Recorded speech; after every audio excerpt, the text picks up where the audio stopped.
What's up, everybody? Emperor John Kill 3D Gaming here with another video, and I am back with a review. I know since I don't buy a lot of new games, I review maybe when I can get a hold of classic games, ports, remasters, and one of those remasters we're talking about is Darksiders Warmastered Edition. Now, if you don't know about Darksiders, Darksiders was one of the earliest PS3 games and now has spawned into 4 games, being Darksiders, Darksiders 2, Darksiders 3, and Darksiders Genesis, each one allowing you to play as one of the 4 horsemen of the apocalypse. Now, this is a pretty cool concept, and I didn't play this game in full to this generation. I played it partially back on PS3, but I never got a chance to fully experience it, and now that I have at least the first 3 in the trilogy, I plan to beat and review them for you guys. But I am very fascinated with what gamers like to call God of War clones, because let's be real, that's what this is. This is a God of War clone. It has a very similar feel and not style, but feel to what would become the 2018 version, with a semi-open world facing different enemies and going through a story. Except this story actually deals with more biblical themes and biblical characters, biblical events, and it actually does it very tastefully, creatively, and unique. Now, don't get me wrong, there is moments where the game does feel repetitive, especially the mission zone, like how the missions are laid out, where you have to complete certain similar objectives just to get to the bosses. But everything in between is actually worth going through. The dialogue is actually pretty good. It may come off as cheap, or not cheap, but silly and over the top, but for this kind of game and this kind of series, it works. And you have Mark Hamill voicing a demon that follows you around as a guide, so that's always a plus to have Mark Hamill.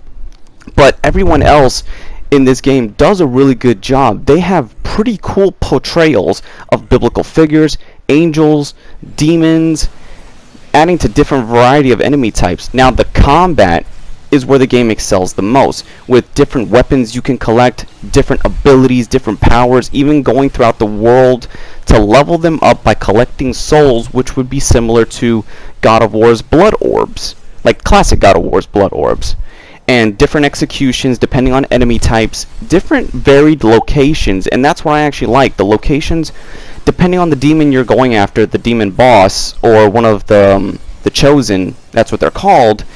You can actually see that each environment these enemies are holed up in are tailor-made to that enemy, and then different enemy types remix throughout the campaign, and you get to travel from location to location or fast travel. But I prefer traveling on foot, because I get to find items, I get to find new and increasing powerful attachments to everything. I mean, hell, each weapon on their own is upgradable. You can have different consumables, abilities, wrath abilities. It's whether you want to go through, do you want to progress normally by slaughtering enemies, or do you want to use your orbs or souls and purchase the upgrades just to make yourself faster, more powerful quickly. I just prefer to do it the old-fashioned way, because it is more fun and it does feel rewarding. You really do feel what this power could be, being one of the 4 horsemen of the apocalypse. And this game follows the horsemen known as War, and all I gotta say is I really do like War's design. Each of the horsemen in the series have a unique tailored design to them, and more of a comic book cinematic style to what their original descriptions in scriptures would be. Like War, his sword, you can tell I would not want to get hit by that thing. And the levels share the Castlevania treatment, and what I mean by Castlevania treatment, I mean Metroidvania, the Symphony of the Night style, where you can go through these environments, and each environment alone is like a puzzle. Every environment is a puzzle, and the total game time that it would take you, it just depends how fast you want to burn through the game. And it also depends on the difficulty you set. Do you want to just blitz through the game? You can. Do you want to take your time? You can.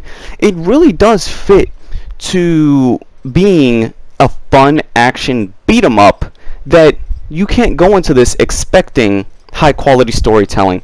What you're really going to get from the Darksiders is its gameplay, its mechanics, and Though some are questionable, but this was one of the earliest PS3 games, so I can let some of the control movements slide because the combat itself is very fun, and seeing the environments alone, the environments from each area you pursue, is some of them can be genuinely eerie, some are very colorful, some are very, like I said, tailor-made to the demon enemy you could be pursuing.